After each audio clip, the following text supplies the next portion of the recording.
What is good, you? It's your boy Ty back here with another video. In this video today, guys, we're going to be building a squad if you did have a 1 million MTs. Before we dive into it, guys, if you're new to the channel, make sure to smash that subscribe button as we're on the road towards 120,000 subscribers. We're going to start off at the point guard position with endgame Nikola Jokic for 200,000 MT. Now here's the deal, guys. If you're struggling with end games, what I would encourage you guys to do, put your shot timing on late. Probably will help you out a little bit. But the reason I like endgame Jokic so much is because of the defensive end of the court mainly, primarily. You're going to run a shooting guard that can go get you a bucket. And so out of Jokic, as long as he plays good defense, that's really what you are looking at. And here's the deal, guys. He's going to do everything else. 6'11", 99 everything, perfect tendencies, every badge in the game. Again, going to be one of the best on-ball defenders in the game and can get you that occasional bucket at the point guard position.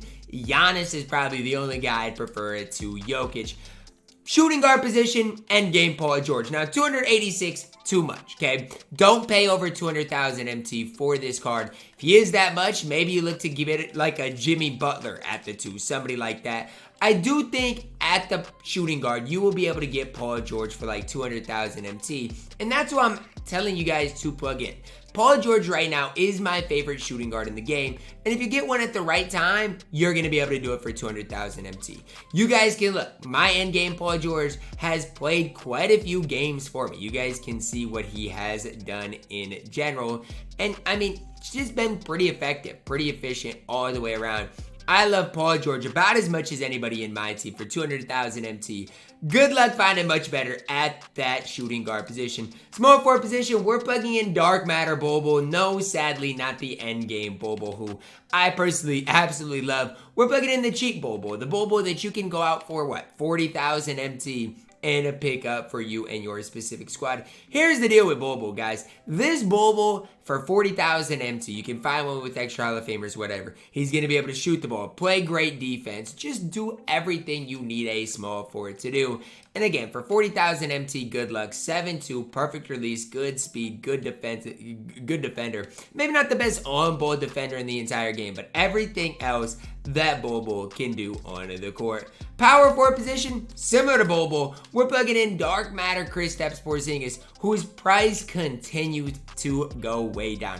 This card has to be one of the best value cards in the entire game if he's not. I'm telling you guys that right now.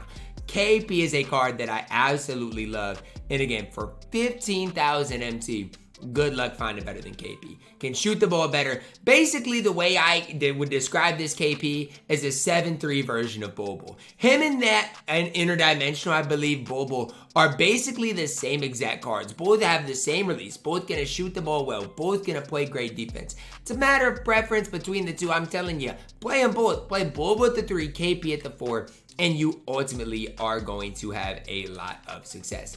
At the center position, we're plugging in Dark Matter Yao Ming, another cheaper option. So yes, we're spending up in the backcourt, saving up in the front court. Dark Matter Yao, this one has 33 Hall of Famers for 43,000 MT.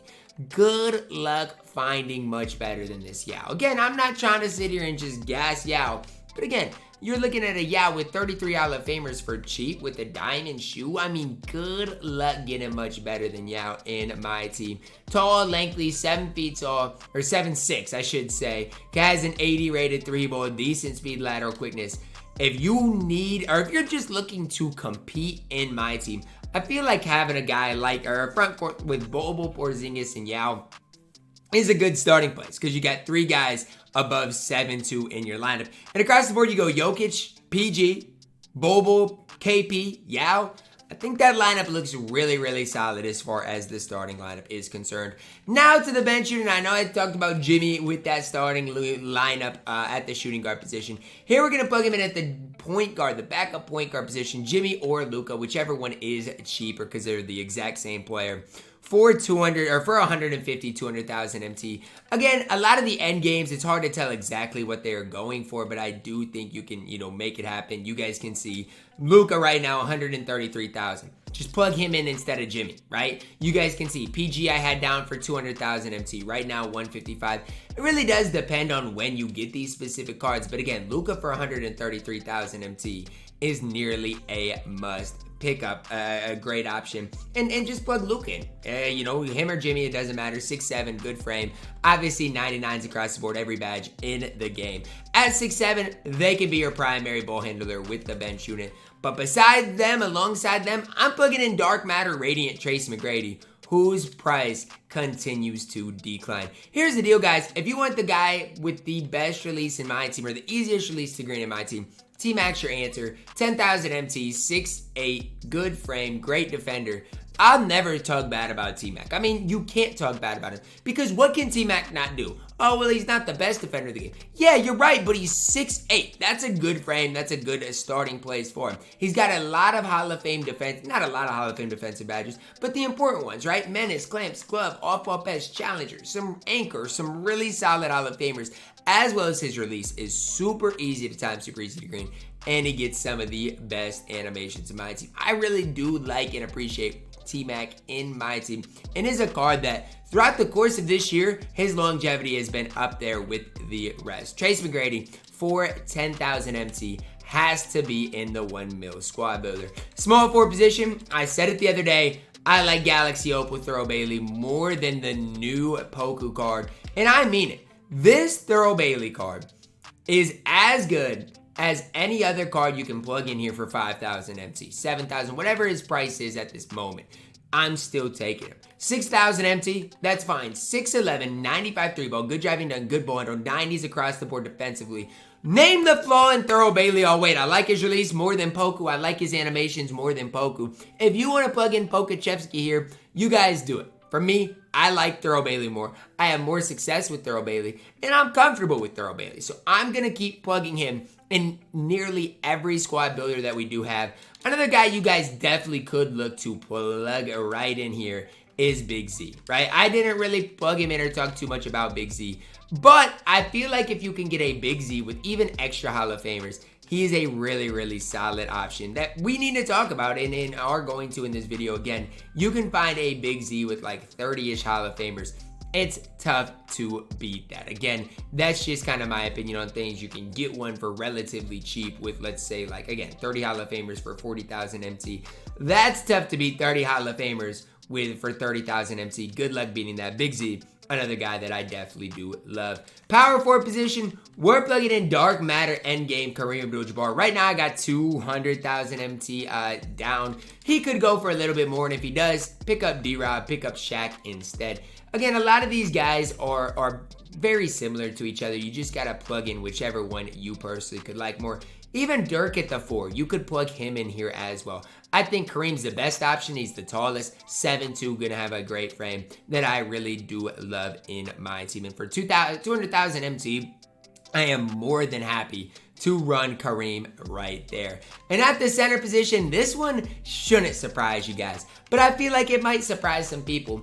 Dark Matter next, Victor Wembanyama. Here's the deal, a lot of people can't get the Invincible Wemby, right? I mean, he's just so expensive in my team. And if you can't get Invincible Wemby, what I would suggest, finding a next Wemby that works for you. So this one's got a diamond shoe, right? The 3-ball goes up, interior goes up, speed, stamina, lateral quickness. A perfect option to add at that center position. Another thing you can do, try to find one with a few extra Hall of Famers. So like this one's got 57 base Hall of Famers. Boom. I don't know exactly what he's going to go for, but if you can get him for like 120,000 MT, tough to beat. 7'5", again, good 3-ball. His release isn't quite as quick as the one on the Invincible, but his player model is good. Going to get you a lot of paint stops. And again, if you're up against Manu, up against Taco, up against Yao, these are the types of guys in Wemby that you need to compete at that highest level. If you guys went and gave me 1 million MT today, this is the squad that I personally would roll with. Obviously, I mean, it is pretty top heavy with some of the end games in Jokic, PG, Jimmy, Kareem, some budget options around there. But you got height, you got versatility, and most importantly, you got defense. That's gonna wrap it up for my 1 million MT squad builder today, guys. Hopefully, each and every you did enjoy it. Drop a like on the video, subscribe if you're new, and as always, man, I love you guys, and have a blessed day.